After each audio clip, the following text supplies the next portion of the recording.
Hello friends, welcome है YouTube channel के अंदर आपसे का स्वागत है। आप सभी साथियों के लिए सबसे इंपॉर्टेंट अपडेट लेकर आ चुका हूं, यानी कि यूपी यूएमएस की तरफ से आपकी जो परमानेंट नर्सिंग ऑफिसर की वैकेंसी है या फिर आपकी जो नर्सिंग की वैकेंसी है उसके बारे में कंप्लीटली इन्फॉर्मेशन और कंप्लीटली अपडेट आप सभी साथियों को प्रोवाइड करवाऊंगा कि कौन कौन कैंडिडेट इस वैकेंसीज के लिए एलिजिबल्स रहेंगे। सबसे पहले आपको बता दूं कि यूपी यूएमएस की आपकी जो भर्ती है नर्सिंग ऑफिसर की जो आपकी वैकेंसी है, इसका आपका जो ऑफिशियल नोटिफिकेशन है वो ऑफिशियल नोटिफिकेशन आपका क्या हो चुका है, जारी हो चुका है, यानी कि आपका ऑफिशियल नोटिफिकेशंस के बारे में भी आपको यहाँ पर प्रोवाइड करवाऊंगा। सबसे पहले देख लीजिएगा, यूपीयूएमएस नर्सिंग रिक्रूटमेंट 2026 का जो आपका ओवरव्यू है उसके बारे में कंप्लीटली जानकारी दूंगा। रिक्रूटमेंट अथॉरिटीज़ की मैं बात करूँ तो Uttar Pradesh of medical science यानी कि university of medical science UPUMS सफाई की तरफ से वैकेंसी आपको देखने को मिल जाएगी। नंबर ऑफ वैकेंसीज़ की अगर मैं बात करूँ, क्योंकि काफ़ी सारे कैंडिडेट इस चीज़ को लेकर रेगुलरली कमेंट करते रहते हैं कि सर आप नंबर ऑफ वैकेंसीज नहीं बताते हो, तो आप सभी साथियों को बता दूं कि नंबर ऑफ वैकेंसीज के बारे में अगर यहां पर मैं डिस्कस करूं तो 2000 यानी कि 2000 प्लस आपकी जो नंबर ऑफ वैकेंसीज हैं वो आपको यहाँ पर देखने को मिल जाएंगी। इसके अलावा आपकी यहाँ पर अदर वैकेंसियाँ भी रहेंगी जो कि आपकी 700-700 के आसपास नॉन फैकल्टी की जो पोस्ट है वो आपको देखने को मिलेंगी। नोटिफिकेशंस की बात करूं तो आपका यहाँ पर जो शॉर्ट नोटिफिकेशन है वो शॉर्ट नोटिफिकेशंस आपका रिलीज हो चुका है। बाकी जो फुल डिटेल नोटिफिकेशंस है वो बहुत जल्द आपका आने वाला है और बहुत जल्द आपको फुल डिटेल नोटिफिकेशंस की जो आपको अपडेट है वो आपको मैं क्या करूँगा, यहाँ पर आपको प्रोवाइड करवाऊंगा। ठीक है, यहाँ पर देख लीजिएगा, आपको अलग अलग कैटेगरी वाइज डिटेल में चर्चा करने वाला हूँ। एलिजिबिलिटी क्राइटेरिया के बारे में डिस्कस कर लेते हैं कि यूपीयूएमएस की जो आपकी ये वैकेंसी है इसका जो एलिजिबिलिटी क्राइटेरिया है वो आपका क्या रहेगा या फिर कौन कौन कैंडिडेट इस वैकेंसीज को अप्लाई करेंगे। तो एलिजिबिलिटी क्राइटेरिया के बारे में डिस्कस करूँ तो इसके अंदर देख लीजिएगा, नर्सिंग के अंदर चाहे आपने क्या कर रखा है, डिप्लोमा कर रखा है या फिर आपने क्या कर रखा है, डिग्री कर रखा है, तो डिग्री और डिप्लोमा वाले जो कैंडिडेट हैं वो इस वैकेंसीज को अप्लाई करेंगे। चाहे आपने नर्सिंग के अंदर डिग्री कर रखी है, चाहे आपने नर्सिंग के अंदर डिप्लोमा कर रखा है। यानी कि अगर मैं बात करूं तो GNM, BSc, post BSc, MSc सभी कैंडिडेट क्या करेंगे, भर्ती के लिए एलिजिबल्स रहेंगे। यानी कि चाहे आपने डिग्री या diploma, GNM, BSc, post BSc, MSc सभी कैंडिडेट अप्लाई करेंगे।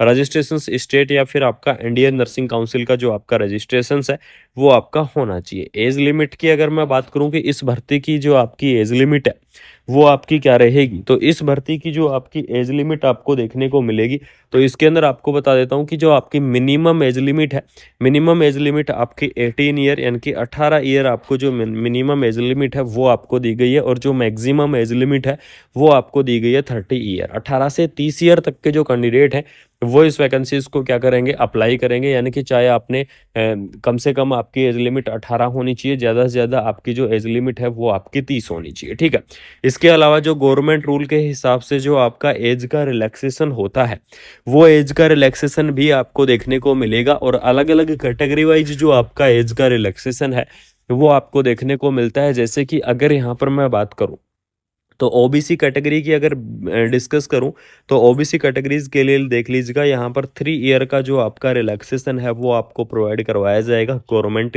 के आधार पर। और एससी और एसटी की मैं बात करूं तो आपको 5 ईयर का जो रिलैक्सेशन है वो आपको देखने को मिलेगा।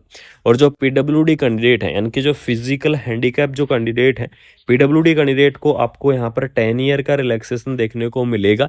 तो ये तो आपका क्या हो गया, एज का रिलैक्सेशन हो गया, जो कि आपका अलग अलग कैटेगरी वाइज आपको प्रोवाइड करवाया जाता है, अलग अलग कैटेगरी वाइज आपको यहाँ पर दिया जाता है। और यूपीएमएस के अंदर आपकी जो सैलरी है, तो सैलरी के लिए आप बिल्कुल निश्चिंत रहो, क्योंकि यूपीएमएस के अंदर सैलरी आपकी बहुत अच्छी खासी रहती है। लेवल 7 के आधार पर आपको जो सैलरी है वो आपको देखने को मिल जाएगी। यानी कि लेवल 7 के आधार पर आपको सैलरी प्रोवाइड करवाई जाएगी, जिसके अंदर आपका यहाँ पर कम से कम यानी कि 44,900 तो आपका क्या रहेगा, बेसिक रहेगा। और इसके अलावा आपको यहाँ पर टीए, डीए, एचआरए अनाउंस जो भी अनाउंस होते हैं वो सभी आपको दिए जाएंगे, और आपकी जो सैलरी है वो आपकी अच्छी खासी रहेगी।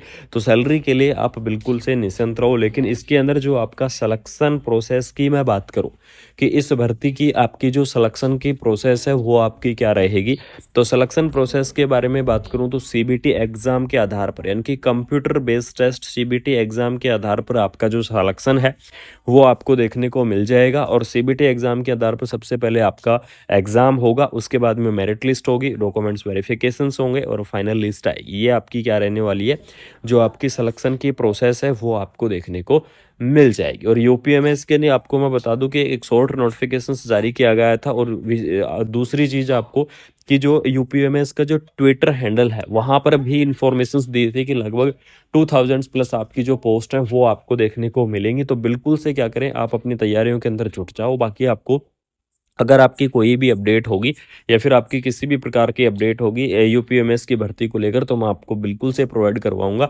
लेकिन आपको एक छोटा सा आइडिया दे देता हूं कि इस भर्ती के एप्लीकेशन फॉर्म कब स्टार्ट होंगे, क्योंकि काफ़ी सारे कैंडिडेट मेरे पास कमेंट करते रहते हैं कि सर एप्लीकेशन फॉर्म कब स्टार्ट होंगे या फिर भर्ती के फॉर्म कब से भरे जाएंगे। तो एप्लीकेशन फॉर्म के स्टार्टिंग की अगर मैं बात करूं तो लगभग यहाँ पर सितंबर आप मान के चलो, ठीक है, अगस्त या सितंबर के आसपास आपके जो एप्लीकेशन फॉर्म है वो एप्लीकेशन फॉर्म आपके भराए जा सकते हैं, या फिर आपकी जो भर्ती है वो आपकी भर सकती है, यानी कि फॉर्म स्टार्ट आपके हो सकते हैं। तो इस चीज़ को ध्यान रखना। यूपीएमएस की आपकी एक शानदार सी और प्यारी सी इन्फॉर्मेशन है जो कि आप तक शेयर करना ज़रूरी था, आप तक इन्फॉर्मेशन प्रोवाइड करवाना ज़रूरी था। तो अगर आपको ये इन्फॉर्मेशन अच्छी लगी, अगर आपको ये अपडेट अच्छी लगी, तो वीडियो को आपको क्या करना है, शेयर करना है। यानी कि अपने दोस्तों के अंदर वीडियो को फैला दो, वीडियो को ज़्यादा से ज़्यादा अपने दोस्तों के अंदर शेयर कर दो। चैनल को सब्सक्राइब करके बेल आइकन को प्रेस कर लो। जिन साथियों ने अभी तक चैनल को सब्सक्राइब नहीं किया है उन साथियों को बता दूं कि चैनल को सब्सक्राइब करके बेल आइकन को प्रेस कर लेना। बाकी मिलते हैं कोई नई अपडेट के साथ, कोई प्यारी सी और शानदार सी इन्फॉर्मेशन के साथ। तब तक आप वीडियो को शेयर कर दो, चैनल को सब्सक्राइब कर दो एंड सपोर्ट और प्यार बनाए रखना। Thank you so much. जय हिंद। देख लीजिएगा यहाँ पर 3 ईयर का जो आपका रिलैक्सेशन है वो आपको प्रोवाइड करवाया जाएगा गवर्नमेंट के आधार पर। और एससी और एसटी की मैं बात करूं तो आपको 5 ईयर का जो रिलैक्सेशन है वो आपको देखने को मिलेगा। और जो पीडब्ल्यूडी कैंडिडेट हैं, यानी कि जो फिजिकल हैंडीकैप जो कैंडिडेट हैं, पीडब्ल्यूडी कैंडिडेट को आपको यहाँ पर 10 ईयर का रिलैक्सेशन देखने को मिलेगा।